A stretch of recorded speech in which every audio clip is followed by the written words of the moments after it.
Hello! Welcome to social post health. నేను మీ వాసి ఆచార్య. అందరూ ఎలా ఉన్నారండి? బాగున్నారా? నేను కూడా చాలా బాగున్నాను. సో, వర్షాకాలం అయితే వచ్చేసింది. వర్షాకాలంలో చిన్న చిన్న ప్రాబ్లమ్స్ అనేవి చాలా కామన్‌గా వస్తూ ఉంటాయి. సో, చిన్న పిల్లల్లో కూడా ఇలాంటి ఇన్ఫెక్షన్స్ అన్నీ వస్తూ ఉంటాయి. దగ్గు కానివ్వండి, జలుబు, జ్వరాలు ఇలాంటివన్నీ వస్తూ ఉంటాయి. సో, వాటి నుంచి మనం ఎలా కేర్‌ఫుల్‌గా ఉండాలి? ఈఎన్‌టీకి సంబంధించిన సమస్యల గురించి మనం ఈ వీడియోలో డిస్కస్ చేద్దాం. సో, ఈరోజు మనతో ఉన్నారు చావా ఆంజనేయులు గారు. He is the founder of Asian ENT care centre నుంచి. సార్‌తో మాట్లాడి ఈరోజు ఈ వీడియోలో డిస్కస్ చేద్దాం. సో, సార్‌ని వెల్కమ్ చెప్పేద్దామా?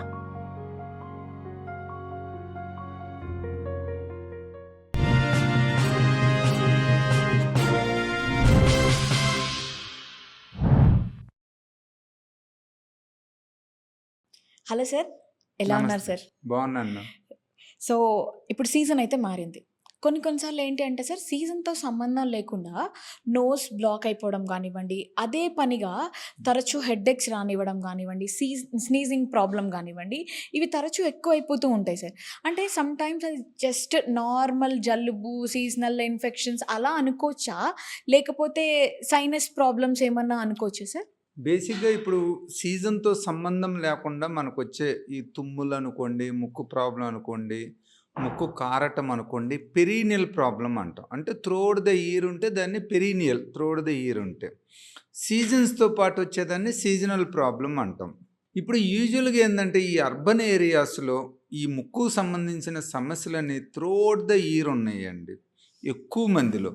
ఎందుకంటే ఈ అర్బన్ ఏరియాలో పొల్యూషన్ అనేది చాలా కామన్ అయింది. హ్మ్. ఎస్పెషల్లీ ఆటోమొబైల్ పొల్యూషన్ కావచ్చు, ఇండస్ట్రియల్ పొల్యూషన్ కావచ్చు, లేదా కన్‌స్ట్రక్షన్ ఇన్‌ఫ్రాస్ట్రక్చర్ పొల్యూషన్ కావచ్చు, ఓకే. కెమికల్ ఇండస్ట్రీస్ పొల్యూషన్ కావచ్చు. సో, ఈటి వల్ల త్రూఔట్ ద ఇయర్ పొల్యూషన్ ఎక్కువైపోయింది. రెండోదేందంటే ఓవర్ క్రౌడెడ్ ఏరియాస్ అనుకోవచ్చు. లేదా మనం అపార్ట్మెంటెడ్ కమ్యూనిటీస్ వెరీ క్లోజ్ అట్మాస్ఫియర్. ఇంతకుముందు చూసామనుకోండి ఒక 100 ఎకరాల్లో ఒక 40 ఇళ్ళుండేయి హ్మ్. విలేజ్‌కెళ్తే. కానీ ఇవాళ మీరు హాఫ్ ఎకరాలోనే మనం ఆర్ స్టేయింగ్ మెనీ పీపుల్. అందరిది అక్కడే ఉంటది. డస్ట్ అనుకోవచ్చు, ఇన్ఫెక్షన్స్ అనుకోవచ్చు, లేదా మనం డంపింగ్ చేసే ఇళ్ళలోంచి ప్రతి అవును ఒక్కరు సార్. మనం డంప్ చేస్తాం. అది వంట వంట అవును. నుంచి వచ్చింది కావచ్చు, ఇంట్లో తుడిసింది సో, ఇవన్నీ క్లోజ్డ్ అట్మాస్ఫియర్‌లో డంప్ చేయటం వలన అక్కడ కూడా అనైజీనిక్ కండిషన్స్ వస్తున్నాయి. దీనివల్ల మెనీ పీపుల్‌కి త్రూఔట్ ద ఇయర్ ప్రాబ్లమ్స్ ఎక్కువ ఉంటున్నాయనమాట. కానీ ఎవరికైతే ప్రాబ్లమ్స్ ఎక్కువ ఉంటాయో, సాధారణంగా త్రూఔట్ ద ఇయర్ ఉంటాయో వాళ్ళల్లో మటికి ఈ చలికాలం, వర్షాకాలం ఇంకా ప్రాబ్లమ్ ఎక్కువ వచ్చే అవకాశం ఉంటుందన్నమాట. ఓకే. ఎందుకంటే వాళ్ళు ఆల్రెడీ మ్యూకోజల్ ఇన్‌ఫ్లమేషన్ ఉంటది. ఈ సైనస్ అనుకో, ముక్కులో అనుకోండి, గొంతులో అనుకోండి, మ్యూకోజల్ ఇన్‌ఫ్లమేషన్ ఉంటది. దానివల్ల ఏమవుతుందంటే సెక్రీషన్స్ రావటం, లోపల మ్యూకోజల్ ఎడిమా రావటం, సెక్రీషన్స్‌తో పాటు సెకండరీ ఇన్ఫెక్షన్స్ రావటం ఇవన్నీ జరుగుతున్నాయన్నమాట. Okay. So, seasonal or perennial problems ఏదైనా గూడా వింటర్, రైనీ సీజన్‌లో సాధారణంగా ముక్కు సమస్యలు, గొంతు సమస్యలు ఎక్కువుంటాయి. హ్మ్. అందుట్లో మనకు ముక్కు సమస్యలు అది ఓకే. అలర్జీ గావచ్చు, ఇన్ఫెక్షన్ గావచ్చు, ఓకే. ఈ సమస్యలు ఎక్కువగా వచ్చే అవకాశం ఉంటుందన్నమాట. హ్మ్. సార్ కొంతమందికి ఏంటి అంటే సార్ డస్ట్ ఎలర్జీ అనేది బాగా పట్టేస్తుంది సార్ నోస్‌లోకి. సో, అది కాస్త బ్లడ్‌లోకెళ్ళడం కానివ్వండి, దానికి మళ్ళీ రియాక్షన్స్ రానివ్వడం కానివ్వండి, అది కూడా ప్రాబ్లమాటిక్‌గా తీసుకోవాలా? లేతే లైట్ తీసుకుంటే సరిపోతుందా సార్? ఎలర్జీ అనేది లైట్‌గా తీసుకోకపోవటం మంచిదన్నమాట. ఓకే. ఎందుకంటే ఎలర్జీ అనేది కంటిన్యూస్‌గా బ్లడ్‌లోకి స్ప్రెడ్ కాదు. కానీ మ్యూకోజల్ ఇన్‌ఫ్లమేషను. ఈ ముక్కు నుంచి మనకి లంగ్స్ చివరి దాకా లంగ్స్‌లో ఉన్న చివరి ఆల్వియోలా దాకా కూడా మ్యూకోజల్ కంటిన్యూటీ ఉంటదన్నమాట. హ్మ్. సపోజ్ మనకు ముక్కులో ఇన్‌ఫ్లమేషన్ వచ్చింది. ముక్కులో ఎలర్జీ రెస్పాన్స్ వచ్చింది. దాన్ని మనం పట్టించుకోలేదనుకోండి ముక్కులోంచి గొంతులో పోద్ది. గొంతులోంచి లారెన్స్‌లో పోద్ది. లారెన్స్‌లోంచి ట్రేకియా పోద్ది. ట్రేకియా నుంచి బ్రాంక్యూల్స్‌కెళ్తే అక్కడి నుంచి పల్మనరీ పారెన్కైమా. సో, మనం ఎప్పుడైతే ముక్కు ప్రాబ్లమ్ నెగ్లెక్ట్ జేస్తామో తర్వాత వాళ్ళకి ఆస్తమా వచ్చే ప్రాబ్లమ్ చాలా ఎక్కువుంటదనమాట. ఓకే. సాధారణంగా అందరిలోనూ ఆస్తమా ఉన్నోళ్ళలో ఆల్మోస్ట్ అందరిలోనూ ఖచ్చితంగా ముక్కు సమస్య ఉంటదండి. తుమ్ములు రావటం గానీ, ముక్కు మూసుకుపోవటం గానీ, ఇచ్చింగ్ రావటం గానీ, థ్రోట్ ప్రాబ్లమ్ రావటం గానీ జరుగుతుందనమాట. సో, వీళ్ళందరికీ ఏందంటే ఫస్ట్ ఎందుకంటే మనం గాలి తీసుకున్నా ఫస్ట్ ముక్కు నుంచి గొంతులో నుంచే లంగ్స్‌లోకెళ్ళిద్ది. అవును సార్. అంటే ఇక్కడ ఎఫెక్ట్ అవుతానే అక్కడికెళ్తది. హ్మ్. మేబీ లంగ్స్‌లో మనం దగ్గుని, ఆ వీజిని ఎక్కువ పర్సీవ్ అవుతాం. బికాజ్ అక్కడ రెస్పాన్స్ ఎక్కువుంటది. మనకి ప్రాబ్లమ్ ఎక్కువుంటది. ఫైన్. ఓకే. సో, యూజువల్‌గా మనం ముక్కు ప్రాబ్లమ్‌ని ముక్కు దగ్గరే సమస్యని చాలా వరకు కంట్రోల్ చేయగలిగిన, లేదా ఆస్తమా ప్రాబ్లమ్స్ కూడా ఎవరికైతే ముక్కు ప్రాబ్లమ్స్ ఉన్నాయో వాళ్ళలో ముక్కు సమస్యని తగ్గీయగలిగితే చాలా మందిలో ఆస్తమా అటాక్స్ కూడా తగ్గిపోతున్నాయి. ఫైన్. రెస్పిరేటరీ కాఫ్ అనుకోవచ్చు, వీజింగ్ అనుకోవచ్చు. ఇవన్నీ గూడా చాలా తేడా వస్తుందనమాట. హ్మ్. So, sinus problem, asthma problem ఉందనుకోండి. సైనస్ ప్రాబ్లమ్‌ని ట్రీట్ చేస్తే ఆస్తమా కూడా చాలా మందిలో ఇంప్రూవ్ అవుతుంది. హ్మ్. సో, ముక్కు సమస్యలున్నప్పుడు ఏమాత్రం ఎలర్జీ ఉన్నా దాన్ని నెగ్లెక్ట్ చేయకుండా దాన్ని ఇనీషియల్‌గా బై అవాయిడెన్స్ అనుకోవచ్చు, బై మెడిసిన్స్ అనుకోవచ్చు, బై డీసెన్సిటైజేషన్ లేజర్స్, కోయాబులేటర్ వచ్చినాయి. వీటి ద్వారా మ్యూకోజల్ డీసెన్సిటైజ్ చేస్తానమాట. వీటి ద్వారా మనం ఆ ఇనిషియల్ స్టేజ్‌లోనే ఆ ముక్కు దగ్గరే మనం ఎలర్జీని కంట్రోల్ చేయగలిగితే యూజువల్‌గా మనకి ఆ శ్వాసకు సంబంధించిన ఆస్తమా ప్రాబ్లమ్స్ రాకుండా ఉండే అవకాశమే ఎక్కువ ఉంటుంది. ఓకే. సార్ కొంతమందిలో నోస్‌లో ఈ ఫాలప్ ట్యూబ్స్ అనేవి వస్తూ ఉంటాయి కదా సార్! అవి ఎందుకొస్తూ ఉంటాయి? పాలిప్స్ అనేవి సాధారణంగా ఏందంటే ఇన్ఫెక్షన్ నుంచైనా రావచ్చు, ఎలర్జీ నుంచైనా రావచ్చు.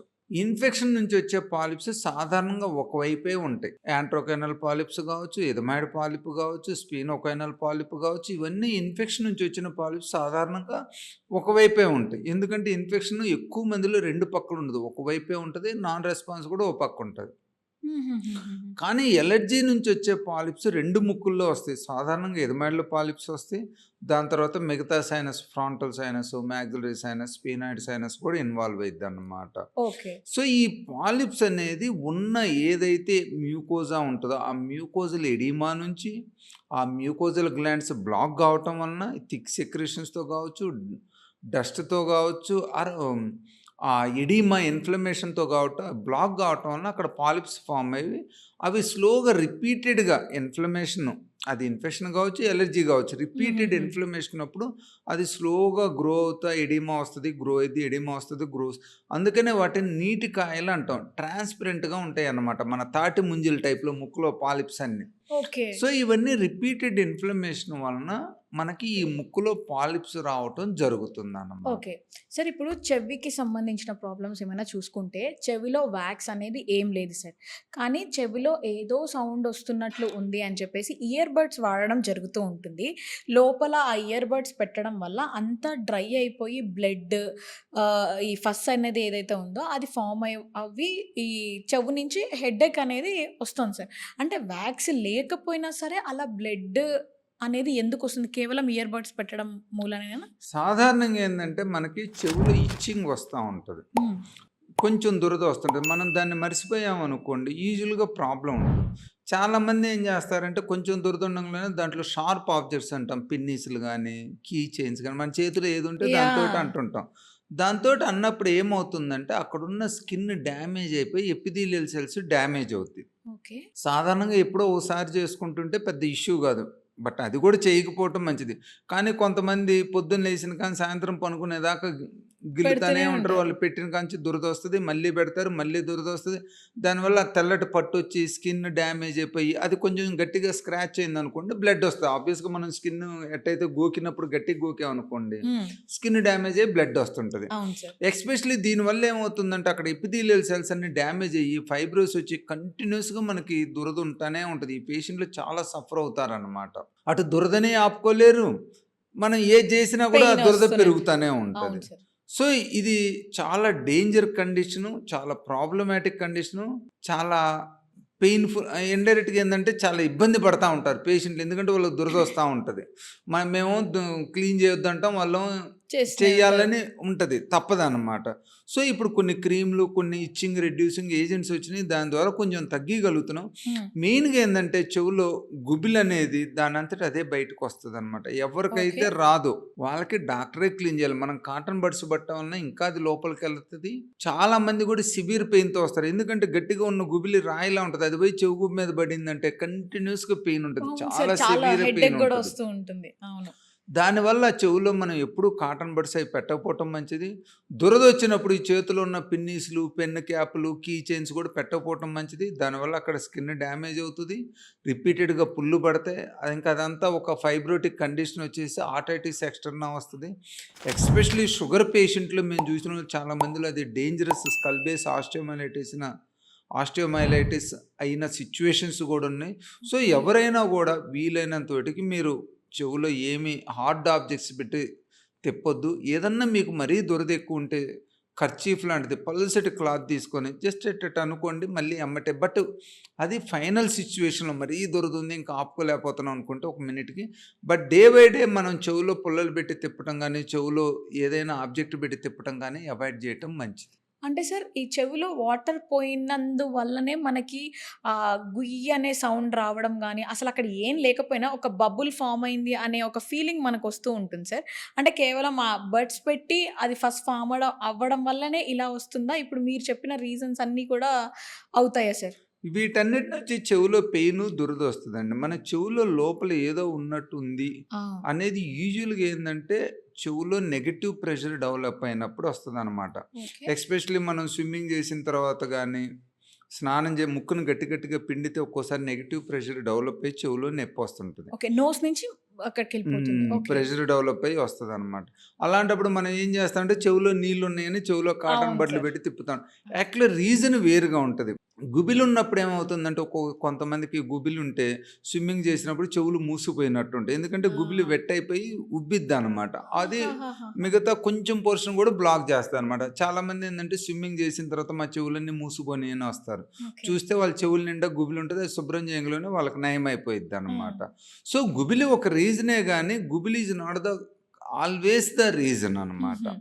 అంటే ఆ ఇయర్ వ్యాక్స్ ఎందుకు ఫార్మ్ అవుతది సార్? ఎలా ఫార్మ్ అవుతది? సాధారణంగా అందరికి గూడా మనకి ఇయర్ వ్యాక్స్ ఫార్మ్ అయిద్ది. That is the normal and that is the protective mechanism. అంటే ఇండైరెక్ట్‌గా మన చెవులో స్కిన్‌కి అది ప్రొటెక్షన్ గూడా ఇస్తది. దాంట్లో యాంటీ బ్యాక్టీరియల్ ప్రాపర్టీస్ ఉంటాయి. లూబ్రికెంట్ ప్రాపర్టీస్ ఉంటాయి. యాంటీ వైరల్ ప్రాపర్టీస్ ఉంటాయి. యాంటీ ఫంగల్ ప్రాపర్టీస్ ఉంటాయి. మన చెవులో ఉన్న గ్లాండ్స్ అనేది ఆ వ్యాక్స్‌ని ప్రొడ్యూస్ చేస్తుంటాయి. మన చెవులో ఉన్న చిన్న చిన్న హెయిర్ ఫాలికల్స్, ఎపిథీలియల్ సెల్స్ ఏందంటే అది క్లీన్ చేస్తా ఉంటది. ఆ గుబిలనేది ఆ సర్ఫేస్ మీద ప్రొటెక్షన్ ఇస్తా వస్తదనమాట. హ్మ్. సో, అది నార్మల్ మెకానిజం. కానీ ఎప్పుడన్నా ఏమవుతుందంటే మనకి ఏదన్నా చెవి ఆహ్, కెనాల్ ఏదన్నా నేరోగా ఉన్న కొంతమందికి సీలియర్ యాక్టివిటీ లేకపోయినా ఆ గుబిలి అక్యుములేట్ అయ్యే అవకాశం ఉంటుందనమాట. హుహుహుహు. అలా గాకపోయినా రేర్‌గా కొంతమందికి ఏమవుతుందంటే ఒక్కోసారి మనం గుబిలి బయటకొచ్చేటప్పుడు కాటన్ బడ్ పెడతాం. అది కాస్త లోపలుండదు. ఇంకా దాని ఎండిపోతుంది. చుట్టూతా మిగతా గుబిలి చేరి ఎక్కువైపోయిద్దనమాట. అవును. ఈళ్ళకి జీవితంలో ఒకసారో, 2 సార్లో క్లీన్ చేయాల్సిన అవసరం హ్మ్. ఉంటదనమాట. బట్ 1000లో ఒకరికిద్దరికి ఎవరికైతే ఆ సెల్ఫ్ క్లీనింగ్ కెపాసిటీ ఉండదో, ఆ ఎపిథీలియల్ సెల్స్ ఫంక్షనింగ్ చేయవు, వాళ్ళకి మటికి ఎవ్రీ 6 మంత్స్ గానీ, 1 ఇయర్ గానీ వాళ్ళకి ప్రాబ్లమ్ ఉన్నప్పుడు డాక్టర్ దగ్గరకొచ్చి క్లీన్ చేయించుకోవటం మంచిది. హ్మ్. సార్ ఈ మధ్య ఇయర్ బడ్స్ వాడకం అనేది ఎక్కువైపోయింది సార్. అంటే ఇయర్ ఫోన్స్ కానివ్వండి, హెడ్ ఫోన్స్ కానివ్వండి, వాటి యూసేజ్ అనేది ఎక్కువైపోయింది. అంటే ఇన్‌స్టాగ్రామ్స్‌లో వేరే ప్లాట్‌ఫామ్స్‌లో చూడడం ఎలా అంటే వైర్‌లెస్ యూజ్ చేస్తే ఎక్కువ రేడియేషన్ వల్ల చెవుకి హీట్ వచ్చేసి పోతున్నాయి అని ఇలా చెప్తూ ఉంటారు. కొంతమందేమో వైర్ వాడడం వల్ల కొంచెం సేఫ్ జోన్‌లో ఉంటాము అని చెప్పి చెప్తున్నారు. అంటే ఈ ఇయర్ ఫోన్స్‌ని కానివ్వండి, వీటిని ఎలా యూజ్ చేయాలి? ఎంత వాల్యూమ్ పెట్టుకొని అసలు యూజ్ చేయాలా? వద్దా? ఐడియల్‌గా అయితే వద్దు. మీరే అన్నారు ఇందాక. కొంచెం సేఫ్ అన్నారు. పూర్తి సేఫ్ గాదు. ఆ! సో, అస్సలు వాడకపోవటం మంచిదనమాట. హ్మ్. అస్సలు వాడకపోవటం. ఎందుకంటే మనకి చెవులో ఇయర్ ప్యాడ్ పెట్టినా, ఇయర్ సెట్ పెట్టినా, ఇయర్ పాడ్‌లు పెట్టినా ఏదైనా కూడా సమ్ టైప్ ఆఫ్ డ్యామేజ్ కలిగిస్తది. ఓకే. కానీ ఏవైతే మనం చెవి లోపల ఇయర్ పాడ్స్ పెడతామో, హెడ్‌సెట్ పెడతాం. హెడ్‌సెట్‌తో పోలిస్తే ఇయర్ పాడ్స్ కనీసం 100-150 టైమ్స్ మోర్ డ్యామేజ్ చేసే అవకాశం ఉంటుందన్నమాట. ఎందుకంటే it is directly in the year. Okay. So, మనం ఏ రకమైన ఎలక్ట్రిక్ ఐటెమ్ హెడ్‌సెట్ అనుకోవచ్చు, ఇయర్ పాడ్స్, బ్లూటూత్‌లు ఏది పెట్టినా కూడా మన చెవికి డ్యామేజ్ చేసే అవకాశం ఉంది. ఇప్పుడు చాలామంది పేషెంట్‌ని చూస్తున్నాం. ఎందుకంటే గత 4, 5 సంవత్సరాలు చాలామంది ఎక్కువగా వాడుతున్నారు. ప్రొఫెషనల్ పరంగా, బిజినెస్ పరంగా, ఎడ్యుకేషన్ పరంగా అన్ని రకాలుగా. డైలీ గూడా ఇప్పుడు కేసులొస్తున్నాయి. ఏవండీ ఇయర్ పాడ్స్ వాడుతున్నాము, హ్మ్. చెవి నొప్పొస్తుంది, చెవులో గుయ్యమని సౌండొస్తుంది, వినికిడి తగ్గుతుంది, చెవులో నిండుగా ఉన్నట్టుంది, ఎదురుగా మాట్లాడేవాళ్ళు కూడా మాకు అర్థం కావట్లేదు.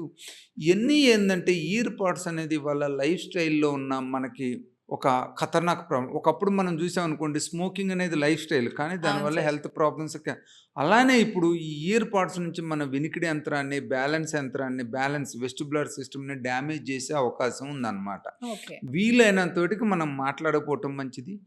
ఏదైనా కూడా వీలైనంత వటికి మనం స్పీకర్‌తో మాట్లాడటం మంచిది. If you are attending meetings now కంప్యూటర్‌లు, ల్యాప్‌టాప్‌లు వచ్చినాయి. You can speak with the speakers. There is no need to keep ear pods or anything. Yeah! But some people మేము మోస్ట్ ఆఫ్ ద పీపుల్ ఇవాళ ఎంటర్‌టైన్‌మెంట్‌కి కూడా వాడుతున్నారు. వాకింగ్ చేసేటప్పుడు వాడుతున్నారు. ప్రతిదానికి జిమ్ చేసేటప్పుడు that is not ideally right thing. ఎందుకంటే మనం జిమ్ చేసేటప్పుడు మన బాడీ ఆల్రెడీ స్ట్రెస్‌లో ఉంటది. దాంతో పాటు ఇది కూడా ఉన్నట్టయితే 2 కలిపి మన ఇంకా చెవికి ఎక్కువ ఎక్కువైపోతుంది. డ్యామేజ్ చేసే అవకాశాలు కూడా ఉంటాయన్నమాట. సో, వీలైనంత మటికి వీటిని వీలైనంత తక్కువగా వాడుకోవటం మంచిది. వెరీ ఎమర్జెన్సీ పర్పస్‌లో ఎప్పుడన్నా మనం బయటుంటాం. ఎమర్జెన్సీ కాల్ వస్తుంటే ఫర్ ఫ్యూ సెకండ్స్ అవి ఇట్ ఈజ్ ప్రిఫర్ యాక్సెప్టబుల్ చేయడం బెటర్. అన్నమాట. బట్ నాట్ రొటీన్‌గా మనం జర్నీ చేసేటప్పుడో, లేదా మెట్రో పోయేటప్పుడో, లేదా బస్ జర్నీ చేసేటప్పుడో, కార్‌లో ఉన్నప్పుడు ప్రతిసారి ఇయర్ పాడ్స్ పెట్టుకోవటం మంచిది కాదు. హ్మ్. దీనివల్ల చాలా నష్టాలు జరుగుతున్నాయి. Over a period of time ఇంకా ఈ కేసులు ఎక్కువయ్యేటట్టున్నాయి. ఈ ప్రాబ్లమ్ వచ్చినోళ్ళు ఇప్పుడు ట్రీట్మెంట్ ఇవ్వటం కూడా చాలా కష్టంగా ఉంది. యాహ్! రకరకాల ఎక్స్‌పెరిమెంటల్ ట్రీట్మెంట్లు కూడా ట్రై చేయాల్సొస్తుంది. డెఫినిట్ ట్రీట్మెంట్ కూడా లేదు. ఎందుకంటే ఆల్రెడీ నర్వ్ సెల్స్ డ్యామేజ్ అయినాయన్నమాట. నర్వ్ సెల్స్ డ్యామేజ్ అయినప్పుడు వాటిని రికవరీ చేయటం చాలా కష్టం. సో, వీలైనంత మటికి మీరు ఇయర్ పాడ్స్, హెడ్‌సెట్‌లు, బ్లూటూత్‌లు వాడకుండా చూసుకోండి. ఓకే. సార్ మరి చిన్న పిల్లల్లో తరచుగా ఇన్ఫెక్షన్స్ అవి అవుతూ ఉంటాయి సార్. అంటే వాళ్ళు ఆడినప్పుడు మట్టి పోవడం గానీ, ఏదో ఒకటి పెట్టుకోవడం గానీ అలా చేస్తూ ఉంటారు. సో, వాటి నుంచి పేరెంట్స్ పిల్లలతో ఎంతవరకు కేర్‌ఫుల్‌గా ఉండాలి? యూజువల్‌గా పిల్లలు సాధారణంగా ఆడుకుంటా జనరల్‌గా వచ్చే దుమ్ము, ధూళి మనకు ప్రాబ్లమ్ లేదు. అది ఆటోమేటిక్‌గా సెల్ఫ్ ఎయిర్ క్లీన్ చేస్తది. ఆ! సో, యూజువల్‌గా ప్రాబ్లమ్ ఉండదు. కానీ ఆబ్జెక్ట్‌లు ఒక్కోసారి ఏందంటే షార్ప్ ఆబ్జెక్టు పెట్టేసుకుంటారు. పెట్టేసుకొని ఇటు తిప్పుతా ఉంటారు. ఆ పెన్సిల్ టిప్ ఇరిగి లోపల అవును సార్. ఉండిపోయిద్ది. అవును. లేదా ఒక్కోసారి ఈ క్లే ఉంటాయి. గ్రీను, బ్లూ కలర్ అవును. అయి పెట్టుకుంటారు. కొంతమంది ఆడపిల్లలు ఏదన్నా చైన్‌తో ఆడుకుంటా ఇటు ఇటు అనేటప్పుడు ఆ పెట్ చైన్‌కున్న చిన్న విరిగిపోతుంది. డైమండు, స్టోన్స్ అయి పోయి లోపల ఉంటుంటాయి. అవి మటికి డెఫినిట్‌గా డేంజర్ అండి. ఒకవేళ చిన్న పిల్లలు ఏదన్నా చెవిని ఫ్రీక్వెంట్‌గా రబ్ చేస్తున్నా, ఏదన్నా చెవి దగ్గర మనం చెయ్యి పెట్టినా, వాళ్ళు చెయ్యి పెట్టుకున్న డిస్కంఫర్ట్ ఫీల్ అవుతున్నా, ఇమ్మీడియేట్‌గా డాక్టర్ చూయించుకోవటం మంచిది. ఆ! ఎందుకంటే వాళ్ళు చెయ్యిని ఫ్రీక్వెంట్‌గా అక్కడ పెడుతున్నారంటే దేర్ ఈజ్ సమ్ ప్రాబ్లమ్. హ్మ్. అంటే మోస్ట్‌లీ పిల్లలు ఏందంటే చెవులో ఏదన్నా పెట్టుకుంటే అది కంటిన్యూస్‌గా ఇరిటేట్ చేస్తా హ్మ్. ఉంటదనమాట. పెద్దోళ్ళైతే ఇన్ఫెక్షన్ అనుకుంటాం. Fungal infection, bacterial infection. కానీ చిన్న పిల్లలు అట్ట అంటున్నారంటే ఇమ్మీడియేట్‌గా డాక్టర్ చూయించి ఏదైనా ఉన్నట్లయితే దాన్ని ఇమ్మీడియేట్‌గా తీసేయించటం మంచిది. ఓకే. అంటే సార్ ఇప్పుడు మనం అయితే చెప్పగలం. నాకు హెడేక్‌గా ఉంది, గొంతు నొప్పిగా ఉంది అని చెప్పి. చిన్న పిల్లలైతే చెప్పుకోలేరు గదా సార్. అంటే వాళ్ళకి కూడా గొంతుకి సంబంధించి ఇన్ఫెక్షన్స్ అవ్వడం గానీ, నోస్‌కి సంబంధించిన ఇన్ఫెక్షన్స్ అవ్వడం గానీ జరుగుతూ ఉంటాయి జనరల్‌గా. సో, అంటే పేరెంట్స్ ఫుడ్ పరంగా కానివ్వండి, ఆ వాటర్ క్లీనింగ్ కానివ్వండి, ఎలాంటి జాగ్రత్తలు తీసుకోవాలి సార్ చిన్న పిల్లల విషయంలో? చిన్న పిల్లలేందంటే వాళ్ళు అంటే చెప్పకపోయినా గూడా ఈజీగా వాళ్ళు సైన్స్ జెప్తుంటే, మనం చెవి దగ్గరికి చెయ్యి పెట్టకపోతే ఇటు ఆ! తిప్పుతుంటారు చెవి నొప్పొస్తుంటే. అన్నం పెట్టబోతుంటే తినరు. అవును సార్. ఏడుస్తారు. అవును. ఫోర్స్‌ఫుల్‌గా పెట్టబోతుంటే. హ్మ్. సో, వాళ్ళు మనకు సమ్ సైన్స్ ఇస్తారనమాట. Okay. It is not pleasant for me. It is hurting me అనేది. హ్మ్. దాన్ని మనం అబ్జర్వ్ చేసుకొని, దానికి తగ్గట్టుగా ఒకసారి డాక్టర్‌తో ఎగ్జామినేషన్ చేయించుకోవటం మంచిది. హ్మ్. ఎందుకంటే ఒకసారంటే పర్లేదు. ఇప్పుడు వాడు ప్రతిసారి ఫుడ్ పెడుతుంటే తింటలేదనుకోండి, ఏడుస్తున్నాడనుకోండి, ఓసారి డాక్టర్ చూయించటం మంచిది. హ్మ్. అలానే చెవి దగ్గర మనం చెయ్యి పెట్టినప్పుడల్లా వాడు తల తిప్పటము, లేదా చెవిని మనం ఎగ్జామినేషన్ చేయకపోతే ఈజ్ నాట్ అలౌవింగ్ అనుకోండి. ఏదో సమ్ డిస్కంఫర్ట్ ఉందని అర్థం. సో, మనం అవి చెక్ చేయించుకోవాలి. ఆ ప్రాబ్లమ్స్ ఉంటే దానికి అవసరమైన ట్రీట్మెంట్ తీసుకోవాలి. హ్మ్. ఈ పిల్లల్లో మనం తీసుకోవాల్సిన ఆహారానికి సంబంధించిన సమస్యలేందంటే, ఒకటేందంటే మరీ చల్లటి, మరీ వేడివి ఇవ్వొద్దు. ఓకే. మరీ చల్లటివి, మరీ వేడివి. 2 ఇన్ఫెక్షన్ రావటానికి కారణం చేస్తాయి. మరీ వేడి ఇస్తే అయి బర్నింగ్ సెన్సేషన్ కూడా కాజ్ చేస్తాయి. ఎందుకంటే వాళ్ళు ఫస్ట్ 1, 2 టైంలో they can't observe it is so hot అని. అవును సార్. మనం అవును. ఏందంటే కొంచెం హాట్ రాంగ్‌లోనే ఎమ్మటే ఊసేయటం, పక్కకు జరగడం వాళ్ళకి తెలీదు. తెలీదు. దాన్ని డ్యామేజ్ అయ్యేదాకా. ఆ! సో, మరీ వేడి పదార్థాలు, మరీ చల్లటి పదార్థాలు ఇవ్వకపోవటం మంచిది. హ్మ్. అలానే మనం ఓవర్ ఫీడింగ్ కూడా చేయకపోవటం మంచిది. ఎందుకంటే వాళ్ళని కూర్చోబెట్టుకొని తిను అంటానే ఉంటాం. వాళ్ళు రిలక్టెంట్‌గా ఉన్నా పెడతా ఉంటాం. వాడు మళ్ళీ ఒక 5 నిమిషాల అవును దాకా సార్. చూడడం మళ్ళీ సో, దాని నుంచి ఒబేసిటీయే గాకుండా గ్యాస్ట్రోఈసోఫేజియల్ రిఫ్లెక్స్ ప్రాబ్లమ్స్ వచ్చే అవకాశం ఉంటది. ఈ గ్యాస్ట్రోఈసోఫేజియల్ రిఫ్లెక్స్ నుంచి థ్రోట్ ప్రాబ్లమ్స్ రావటం, టాన్సిల్ ప్రాబ్లమ్స్ రావటం, చెవి ప్రాబ్లమ్స్ రావటం, ఎడినాయిడ్ హైపర్ట్రోఫీ రావటం జరుగుతదనమాట. ఓకే. అలానే మనం ఇచ్చే పదార్థాల్లో ఆయిలు, స్పైసు లిమిటెడ్‌గా ఉంచటం మంచిది. Too much oil, too much spice ఉంచటం మంచిది గాదు. ఓకే. దాని నుంచి గూడా గ్యాస్ట్రిక్ రీగర్జిటేషన్ ప్రాబ్లమ్స్ వస్తాయి. హ్మ్. మ్యూకోజల్ డ్యామేజ్ గూడా అవుతా ఉంటది. సో, మనం పిల్లలకి ఆహారం బెట్టేటప్పుడు మోస్ట్ ఆఫ్ ద టైమ్స్ మనం హెల్తీ ఫుడ్ బెట్టాలి. హెల్తీ ఫుడ్ ఏందనేది మనకు తెలుసు. హ్మ్. దాంట్లో వీలైనంత వరకు ఆయిలు, స్పైసు అవాయిడ్ చేసుకుంటా, అవసరమైన వాటికి టేస్ట్ కోసం ఉంచుకుంటా, ఫుడ్ గూడా ఎక్కువ సార్లు కొద్ది కొద్దిగా బెట్టటం పెట్టండి. మంచిది. యాహ్! అది పాలు గావచ్చు, ఆహారం గావచ్చు, ఏదైనా గూడా కొద్ది కొద్దిగా ఎక్కువ సార్లు బెట్టటం మంచిది. Thank you so much sir. So guys చూస్తున్నారు కదా డాక్టర్ గారు ఏం చెప్తున్నారో, ఈఎన్టీ ప్రాబ్లమ్సే కదా అని చెప్పేసి వాటిని నెగ్లెక్ట్ చేస్తే మాత్రం అవి సర్జరీస్ వరకు దారితీసే అవకాశాలు ఉంటాయి. సో ఇయర్స్ని, థ్రోట్ని అండ్ నోస్ని కేర్ఫుల్గా చూసుకోవడం అన్నది మన బాధ్యత. అండ్ టైంకి ఫుడ్ తినండి అండ్ వర్క్ని కూడా బ్యాలెన్స్ చేసుకోండి. ఒకవేళ ఈ ప్రాబ్లమ్స్ కనుక మీకు కూడా ఉంటే మాత్రం మీరు డాక్టర్ చావా ఆంజనేయులు గారితో మాట్లాడాలి అని అనుకుంటే, సార్ని డైరెక్ట్గా కలవాలి అని అనుకుంటే మాత్రం నేను సార్ డీటెయిల్స్ అండ్ అడ్రస్ నేను ఎవ్రీథింగ్ నేను స్క్రీన్ మీద మెన్షన్ చేస్తాను. ఒక్కసారి ప్రాబ్లమ్ని టెస్ట్ చేయించుకోవడం మంచిది. సో దిస్ ఈజ్ వాసవి ఆచార్య. నేను ఇంకో గెస్ట్తో నేను మళ్ళీ మీ ముందుంటాను. అంతవరకు సోషల్ పోస్ట్ హెల్త్ ఛానల్ని ఫాలో చేయడం అస్సలు మర్చిపోద్దు. ఈ వీడియో కనుక మీ ఫ్రెండ్స్కి, ఫ్యామిలీ మెంబర్స్కి యూజ్ అవుతుంది పక్కా. సో వెంటనే షేర్ చేసేసేయండి. Thank you so much.